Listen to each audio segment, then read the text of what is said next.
শুধু কক্সবাজারের জন্য নয়, এই সালাউদ্দিন আহমদ সমগ্র বাংলাদেশের জাতীয় সম্পদ। এই সালাউদ্দিন আহমদ 18 কোটি মানুষের জন্য সৌভাগ্য। এই সালাউদ্দিন আহমদ যদি থাকে, বাংলাদেশে গণতন্ত্র, ভোটার অধিকার, মানব অধিকার, গণতান্ত্রিক অধিকারগুলি ফিরে পাওয়া আমাদের জন্য অতি সহজ হবে। প্রিয় ভাইয়েরা, সালাউদ্দিন আহমদ যখন ভারতের গোলামীর পর থেকে এদেশের মানুষকে জাতীয়তাবাদের শক্তির মধ্যে আনতে চাচ্ছিলেন, এই সময় তার বিরুদ্ধে ষড়যন্ত্র আরম্ভ হয়ে গেল।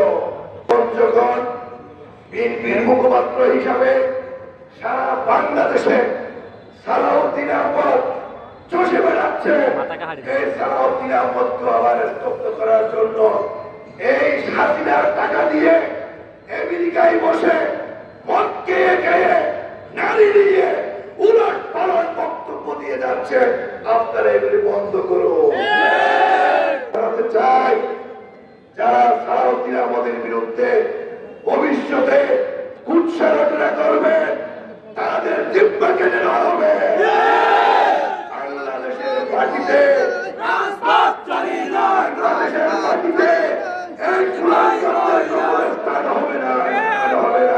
টানা সপ্তমবারের মতো বেস্ট টিস্যু পেপার ব্র্যান্ড হিসেবে স্বীকৃতি পেয়েছে বসুন্ধরা টিস্যু। ওনাকে কিভাবে এই ভারত সরকার গৃহবন্দী করে রেখেছিল, উনি ঘরের বাইরে যেতে পারতেন না, ওনাকেও মানসিক টর্চারে রেখেছিল এই ভারত সরকার।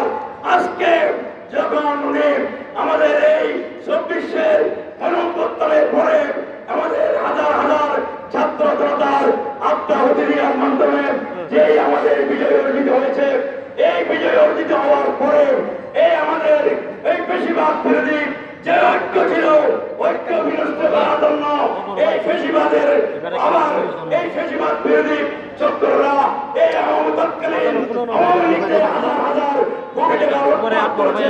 সেই লুটপাটের টাকায় এখন ইউটিউবার ইলিয়াস এবং কোনে যদি ওই ফিনাকি ভট্টাচার্য এর ফরক বিশাল কারবার হচ্ছে। আমি একটি কথা বলতে চাই, আমাদের নেতা সালাউদ্দিন আহমদ যখন বাংলাদেশের রাজধানী ঢাকায় বিএনপির মুখপাত্র হিসাবে, বিএনপির একজন দায়িত্বশীল নেতা হিসেবে যখন বক্তব্য রাখে, ওনার সুদর্শন গঠন, মেধাবী ব্যক্তিত্ব, এই সুন্দর ব্যাখ্যা, এগুলো একটি কথা হিসাব করলে 10 পৃষ্ঠা বাক সম্প্রসারণ হবে।